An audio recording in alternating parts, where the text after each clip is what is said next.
Welcome to Live DAF, your online DAF Yomi Shir.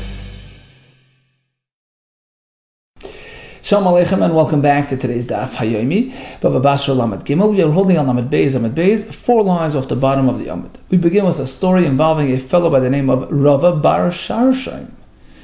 So what happened to him? Nafak alei kala. Suddenly there's a rumor out there, that he's sitting on property which belongs to young orphans. And Rashbam explains, the koil was that actually he was justified in sitting on that field because he had lent their father money.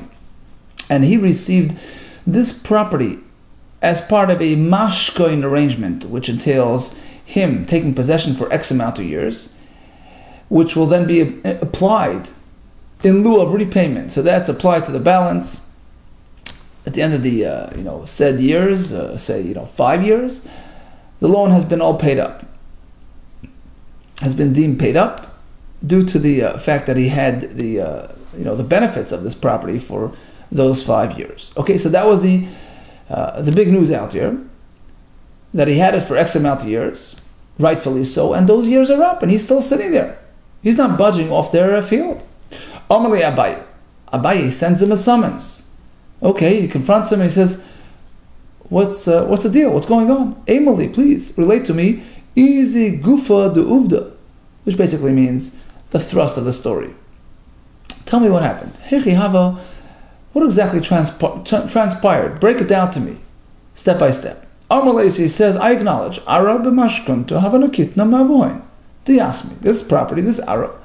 I was in the kitna, I was in possession of this property, got it from their father, b'mashkunta, as part of a mashkin arrangement. And the term of the mashkin expired. It's up. But I remained in the property. You know why? Because he owed me more money. Their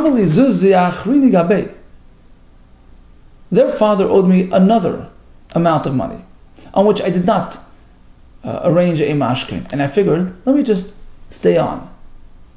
So after I finished the years of the mashkin, after the 5 years were up, I figured, you know what, instead of haggling with them and running after them for the next loan that's owed to me, I figured, if I return this property to the Yesaimim, and then I go back and I claim my other loan, the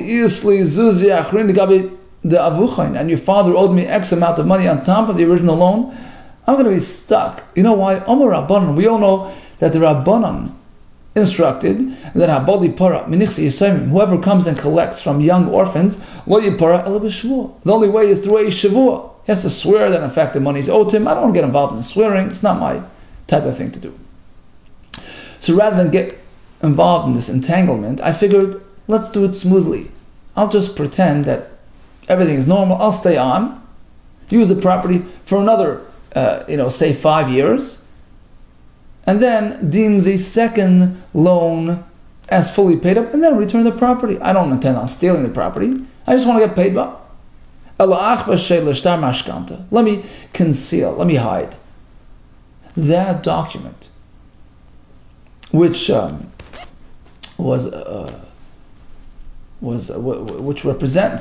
describes the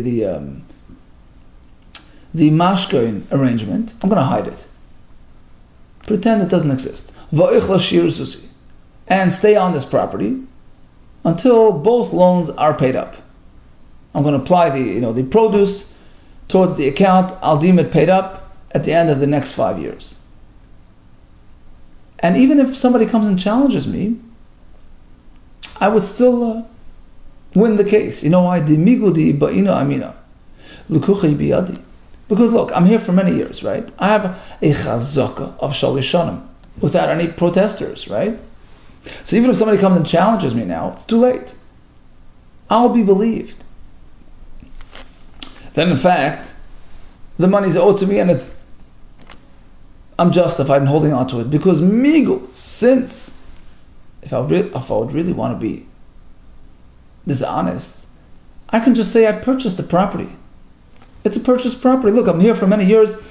I don't need to produce any purchase documents. Once you have chazaka, a quiet chazaka, that's it. You discard your documents. you're not expected to show up with formal proof of ownership. So since if I would wish, I can say, it's my purchased property. And I would be believed on that. So now when I come back and I claim, honestly, that look, it's not really mine, but the isli zuziga baichu. I have money by you. You owe me money. Your father owed me money. And as such, I have a right to stay on the property. I'll be believed. So that's his strategy, okay? He put away the shtar mashkoin, right? And now he figures he has a migu. He could just pretend that it's his through the chazaka. And now trust me that, in fact, the money is owed to me and I have a right to stay here for another couple of years. Amar le Sahabaya says, actually, you're partially off. Because l'kuchi biyadi l'matzas amris. Your argument is based on that potential to claim l'kuchi biyadi. And the fact that you have a chazaka that absolves you of the need to produce a shtar. Incorrect, says Abaye. L'matzas amris, you could never have claimed l'kuchi biyadi. You know why? Because somebody did challenge you. And the halacha is when somebody challenges the machzik, that should spur him to action. That should make him more vigilant. And make him mindful of the fact that he better hold on to his property, his purchase documents. That's what happened here. Though there's that rumor.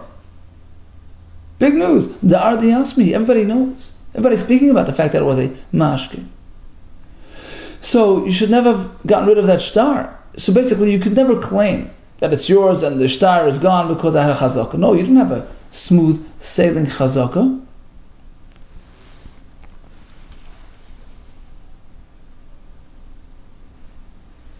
Because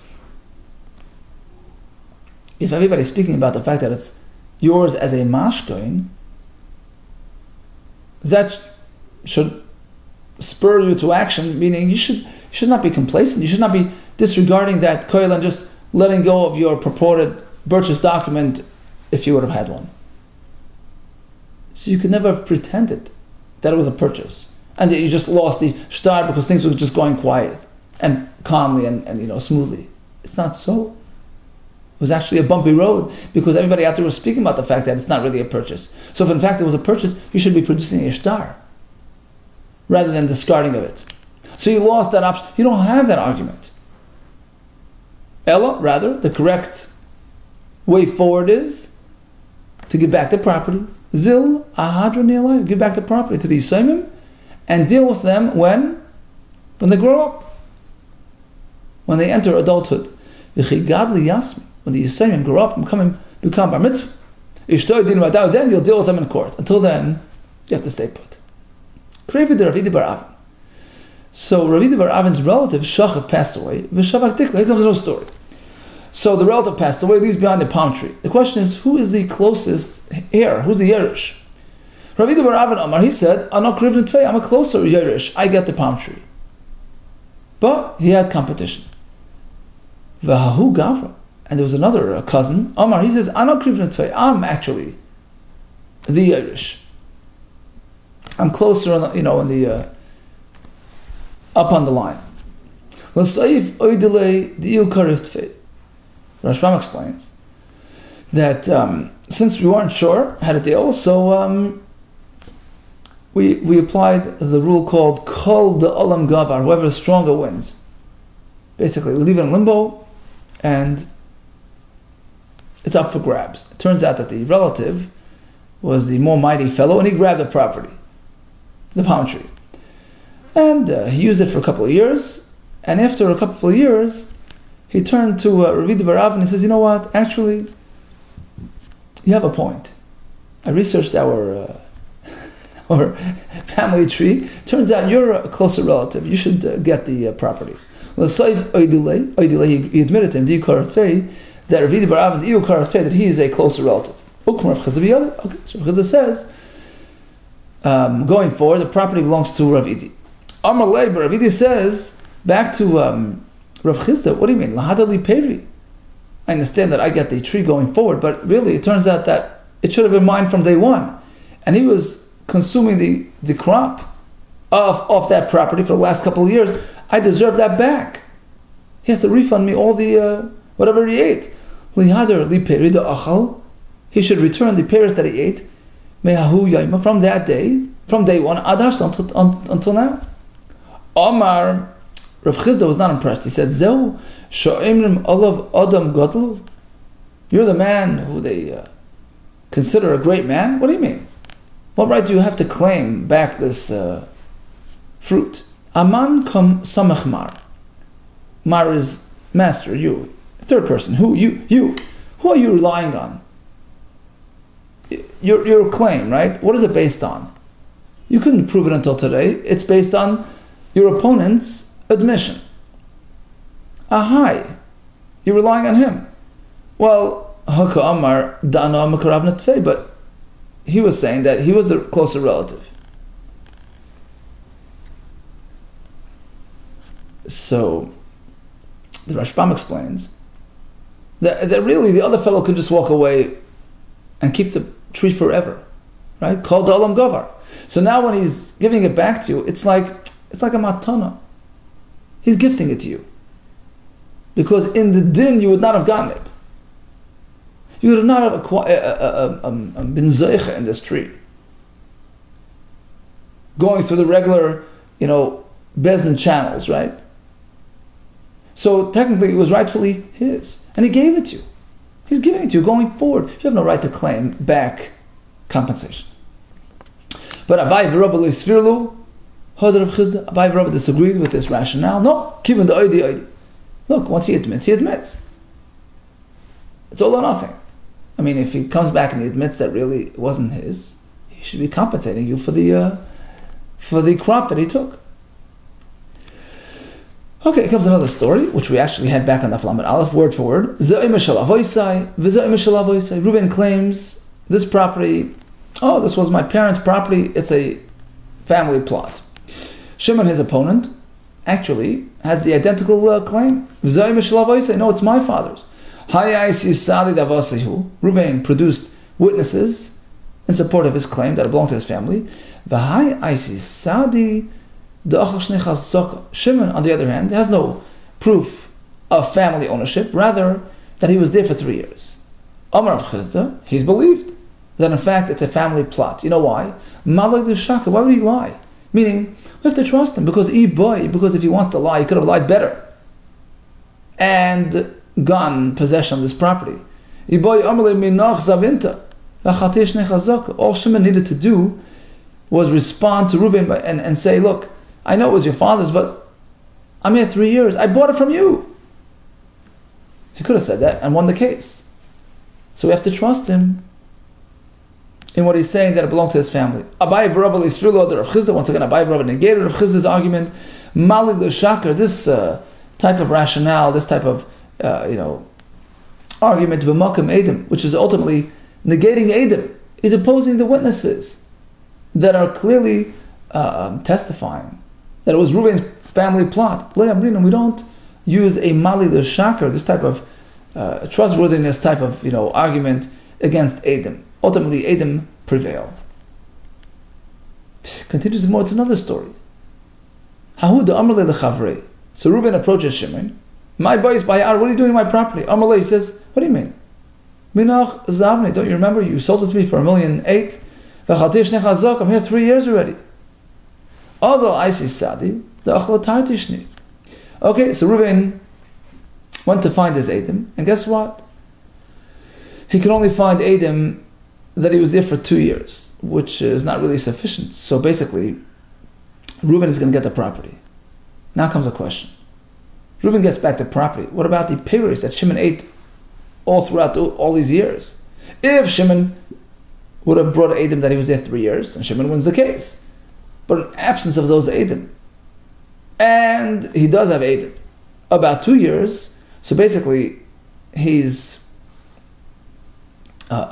basically by default going to lose the field, and might actually owe Reuven back pay for everything that he ate throughout those 2 years. Amar Rav Nachman, yep, that's what happens. Hadra Ara, just as the property reverts back to Reuven, the payers that Shimon ate must be repaid to Reuven. Amar Rav Zvid, but there's an exception to this. Im Toan v'Amar leperes yiranti. Suppose Shimon, instead of claiming that he purchased a field, which turns out to be unsubstantiated, if he would have said, look, what am I doing here? Well, guess what? I'm your sharecropper. What do you mean? We have an arrangement. I work the field and I get part of the produce, right? Or he says, look, you sold me the produce, whatever. So in this case, Shimon is believed. Shimon is believed. So he doesn't have to pay back the payers that he ate. I want to say in a minute why this works. A person he's not going to do that. He's not going to walk into somebody's property and start eating off his property. So the fact that he's claiming it as such gives him trustworthiness. Lav mi Amar Rabbi Yehuda. Didn't Rabbi Yehuda tell us? Hi man, if you have a fellow, you notice this person's a knocket, he's clutching a magla, a sickle, to pick the dates off the tree, v'toivila, a big rope used to climb the tree, v'amar, and he's declaring, he's telling everybody, Ezel, igdare, ledikil, the plani, look, I'm going to pick the payrace off that guy's palm tree, the zavne ni'ali, who sold it to me, sold me the fruit. I'm going to do that. Meheman, he's believed, meaning we don't stop him on his way. Why? Alma, apparently, like chutzah, finish, a person doesn't have that chutzpah, that brazenness, the gazar dikla, to love the day, to walk into the other person's property and share off his palm tree fruit. Hachanam here as well. When Shimon responded to Reuben by saying, look, you sold me the payrace. Like chutzah, inish, l'meichal peirit lavdilei, we're not going to assume that a person has that chutzpah to go pick somebody else's fruit. So he's believed when he says that it was sold to him. Well, why can't we apply that to the property as well? If he claims that he purchased the property, he should be believed. Nobody would walk on somebody's property and just take it over. Well, says the Gemara, if his claim is that he owns the property, Amrin and Lay will tell him, okay, it sounds good, but provide documentation. Produce your document. And if you can't, then you can't, right? Then you're not the presumed owner. But when it comes to payrace, if he's claiming a right to the payrace, not to the property, but to the payrace alone, it's different. Why? If that's the case, then payrace as well. Let him provide documentation. Why do we just trust him? Well, says the Gemara, shtar the payri. Well, you have the inchi. Typically, people don't formulate documents when they sell their payrace, so you can't expect him to provide any documentation. And therefore he's believed when he says he bought the payrace. Continues the Gemara. Reuben approaches Shimon. My boy is by Aaron. What are you doing in my property? Amalei says, what do you mean? Don't you remember? You sold it to me. I bought it from you. I'm here 3 years already. What do you want from me? So he went around to find Adam, and guess what? He only produced one single witness that in fact he was there for 3 years. So what do we do now? So Rabbanon was sitting in front of Abai. They figured, oh, we have a parallel story, a parallel case that we can compare it to. This is very similar to the story of the silver block Naschad that Rabbi Abba dealt with, as we're going to see by the Hashem in the upcoming Gemara, which will shed light on our story as well. So in summation, we learned about Rabbi Bar Sharsham with the Yisayim. He figured he had a good case on them. Abai responded by saying, no, you have no migu, return it until they grow up and you'll deal with them in court. We have the story of the palm tree, which initially was taken by Rabbi Ida Bar Avin's relative and then returned to him, and there was a question in terms of compensating for the consumed fruit. We had the story of the migu b'malkim Edom, again a machlokes between Abai, Rav, and Rav Chizda. We had the halach of the fellow who turns out only to have stayed there for 2 years. He has to return the property and the payers as well. The Gemara concludes, but if his initial claim is that he purchased the right to the payers, in that case he's believed, even without producing a document, because typically we don't document these types of arrangements. And we began with a story of another fellow who was caught in a field. He had one aid about chazaka, and the question was how to deal with it, as we're going to see by Hashem tomorrow. Hatzlacha Rabbah.